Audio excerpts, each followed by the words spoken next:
What's happening, everybody? Welcome back. This is Fogo, and there's a few things that I want to talk about today, starting with the check-in login event. Now, this is pretty damn cool. We're going to be getting 5,000 rubies over the next 5 days, and these are going to be limited, but more than likely we're going to be able to use these for the next upcoming banner, which is going to be SSK and SS Kula. Now, that's purely speculation. We don't really know that for sure, but you could pretty much bet that's going to be the next banner. It just makes sense for episode 2 to have SSK and SS Kula, especially since they were such a large part of the Nest saga. But the thing that I want to address about this is there's been a small majority of the community that's been complaining about how many rubies we're actually getting. They're like, oh, we're just getting 5,000 rubies. This should be 10,000 rubies, especially since the way they've been pushing out these banners, the collaboration, the BS, and the SS. And that isn't and I do sympathize with that. But what I think people are forgetting about is, one, we're going to get these 5,000 rubies. But two, we just recently got 2,000 rubies from the This Is For You coupon code.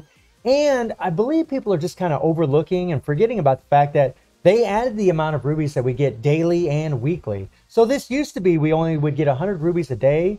Now we actually get 150 rubies a day. And an extra 50 rubies a day times 7 is 350 rubies per week, which is pretty amazing. And not only that, but they added weekly rubies where we get 300 here and another 100 here.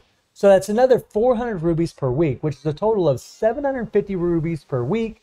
And over a 4-week period, that is 3,000 extra rubies. So personally, I'm pretty happy. I am very happy with this change. And I do think this is something that's overlooked because people just come in here and they collect all their materials, they collect the rubies, and they kind of forget about the fact that Netmarble added so many for all of us to gather up, right? And the other thing that happens is people tend to jump the gun, right? Whenever we know banners are coming, they tend to start, assuming the worst. It's kind of like what a lot of people did with the DOA 6 collaboration. A lot of people assumed the worst, especially when we saw that 4 out of the 8 characters were actually SS characters. We're like, oh my God, man, what have you done, Netmarble, right? But then when we got the collaboration and we started playing it, we found out how easy it was to actually get SS Honaka and SS Marie, who are absolutely insane characters that people got for free, right? And the fact that they extended the carnival. I mean, really the dev team has been extremely generous, and we really have no idea if there's going to be an event, an upcoming event where we can actually get our rubies back, similar to maybe something like the Beach of Paradise event. I mean, we have no idea what's coming. So personally, I think it's best not to jump the gun. I think it's best just kind of be reserved and wait till you get the actual update before you start, lashing out and going crazy in the forums. People tend to get so upset so quickly. I think sometimes people just like to complain and they just like to whine.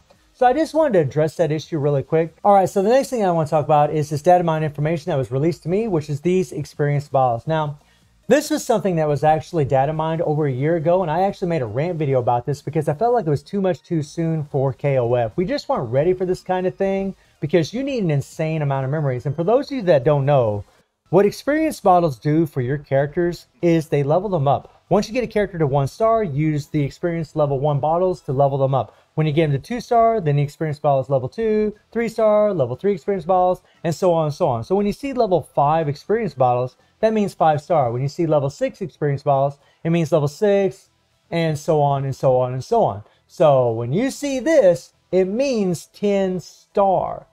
Now, what do we really need 10 star characters for at this point in the game? I mean, really, the only thing that we could use them for is Chapter of Fight. This here, so you could gain enough CP. I believe you're going to need like 240,000 CP all the way at the top at stage 100. And maybe RHD. As far as I know, RHD goes up to tier 60, but maybe it's more, or maybe they're going to add more after the update. But those are really the only 2 game modes. All the Immortal Dungeons, the Guild Raid, the Spider Robot, we do not need no 10 star characters. And I think this is going to be a thing about this. So there's a couple problems with having the level 10 or 10 star awakened characters. One, you're going to need an insane amount of memories. And if you're leveling up your SS characters and your BS characters, even though they don't need to be as strong, if those are the characters you're wanting to use, then I think Netmarble needs to find a way to give us more memories. They absolutely do, because if you're going to take a character up to level 10, like if you have to get them to 10 star, that's going to be nuts. So we need to have farmable SS and BS memories if they're going to implement something like this for all the players. It needs to be for all the players. Otherwise, if you're just catering to one side, if you're just catering to whales, that's not going to help anybody, because what's eventually going to happen is all the free-to-play players, or maybe even the moderate spenders, are going to be like, you know what, I'm just falling behind, screw this, and they're going to leave the game.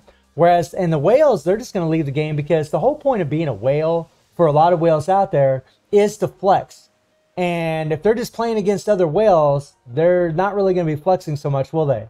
Right? So they're just going to end up quitting too, and then the game's just going to die. They need to find a way for us to be able to farm memories. Now, I'm really hoping that we can be able to do this in the episode 2, hopefully in a new game mode. I don't want to jump the gun about this at all, because, again, we don't know what Netmarble is going to implement in the next update. We have no idea. And I think it's really best to be reserved and wait until we get the actual update.